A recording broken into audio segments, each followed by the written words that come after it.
Good afternoon, good morning, whichever time you're watching this. I want to take a few minutes and talk about a couple of the things that are important in chapter 1. Um, all right, we talked about initially, when we talked about the history, we talked about three people. The first person was Comte, the second one was Spencer, and then the third one was Karl Marx. Um, each one of these three played an important part in developing some of the foundational theories that we use in sociology and that we'll use throughout this particular course. So Comte, he was the first one.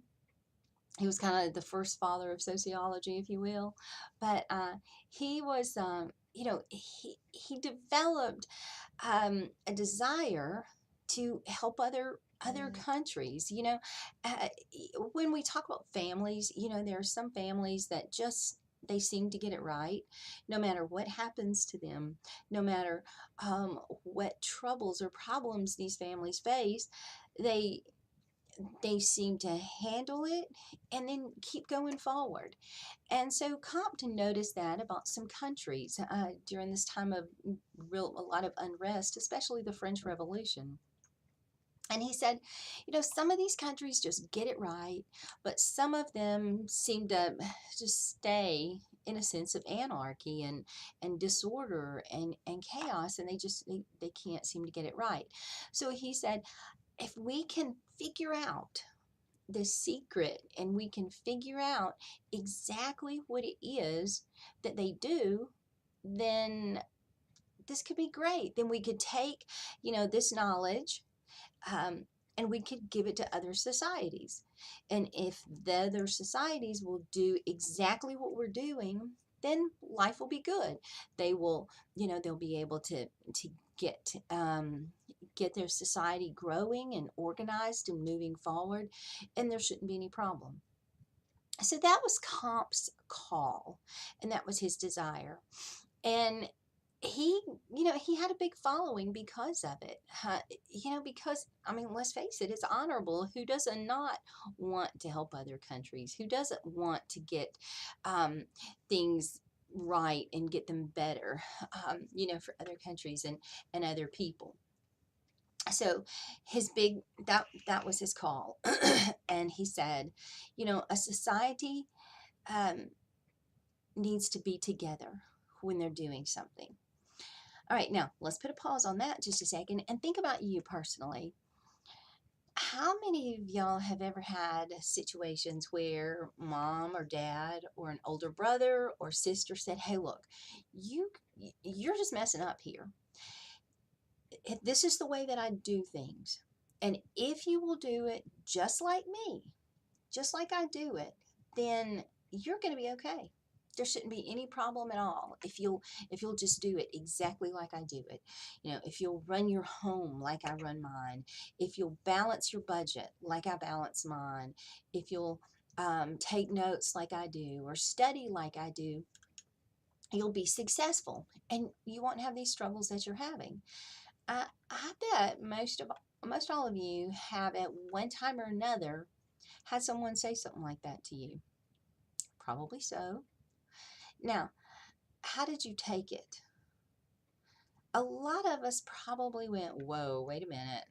Just hold the phone. That may work for you, but it's not going to work for me. So just like stop where you are and let's not move forward anymore." Just and we tend to resist it. Okay, we kind of put the hand up and go, "Just stop, hold it." Well, that's the way that some of these countries felt about, why are you going to come in and you're going to impose things on me, and you're going to push this on us. We don't want to do it that way. Our value is not your value. And so there was some resistance. All right, so this kind of brings in another person, and that would be Spencer. So Spencer, if you remember from your PowerPoints, his idea was sort of like how strong is a chain? A chain is only as strong as its weakest link, right? So that's what Spencer said. Spencer said, okay, here's how we improve society. We improve society by letting the weaker just fade out, letting the weaker die. And and as a result, this theory was called social Darwinism. Does it kind of sound familiar to some of your science studies? It should. Uh, that, and Spencer said about Comte, he's like, look, just stop it already. These cultures either are not ready for what we have to offer them, or they just simply don't want to. Their value system is different, but no one should interfere with society because it's naturally going to evolve or change as society, as the weaker members die off. The stronger members are going to take over.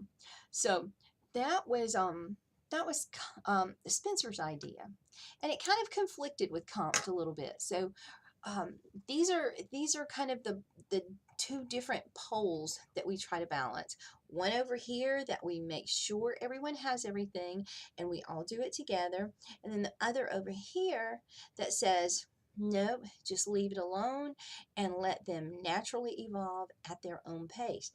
And so social Darwinism, and we can, call that, if you want to call it, Darwinian, and then the other side, Comtenian. The thing about Spencer is it doesn't really give you a kind of that warm, cozy, comfortable feeling inside, right? It kind of makes you go, oh, this sounds so barbaric.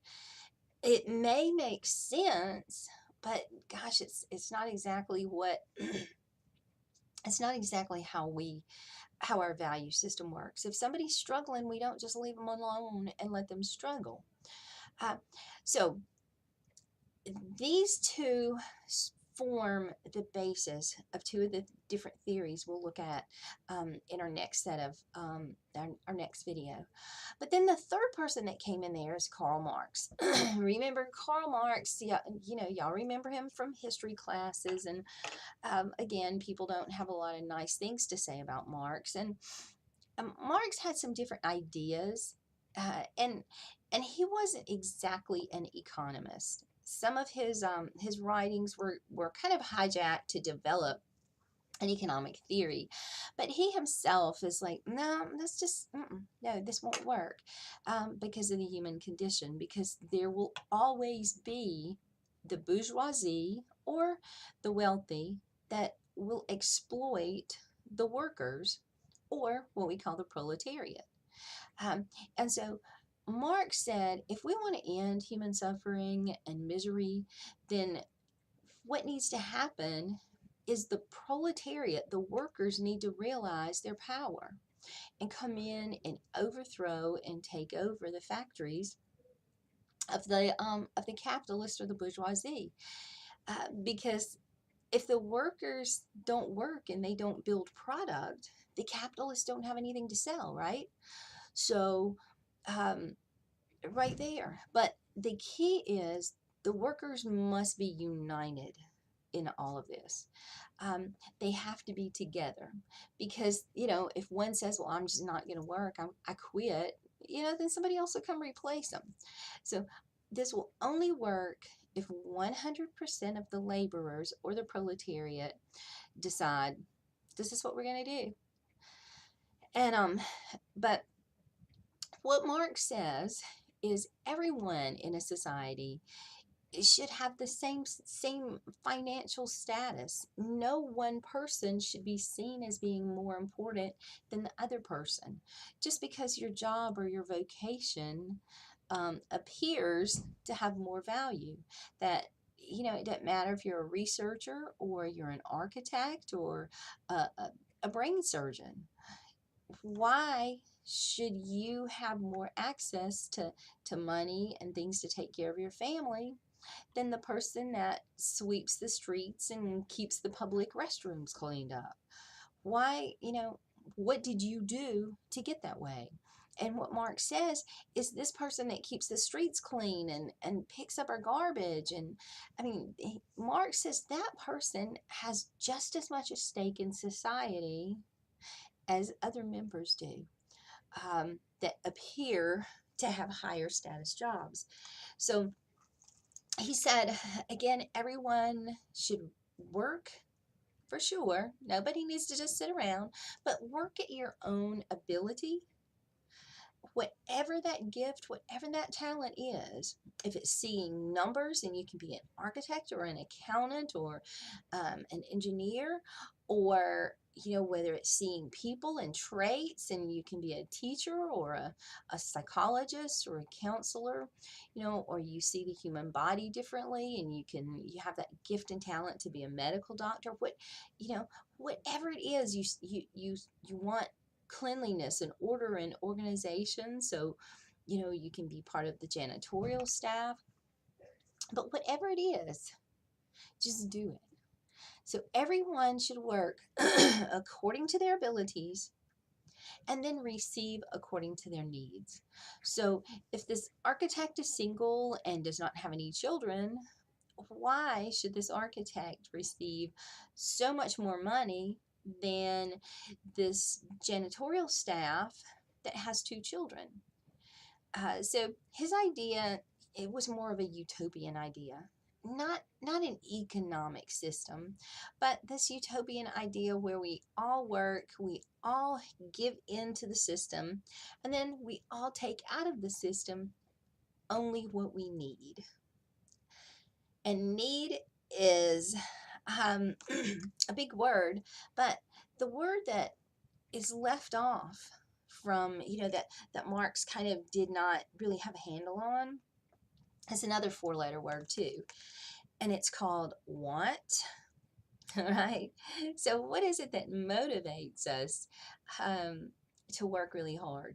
Is it meeting our needs or meeting our wants? I mean, let's just kind of be honest, sort of look in the mirror and be really honest, with that question. And so that idea of want, Marx kind of had a little trouble factoring into his system. But 3 different men, very important, and we will talk more about them in our next couple of videos. So be sure you have your foundation for them. Any questions, just send an email, send a through Canvas or through your Colin email. So either one, and we'll talk more in just a little bit.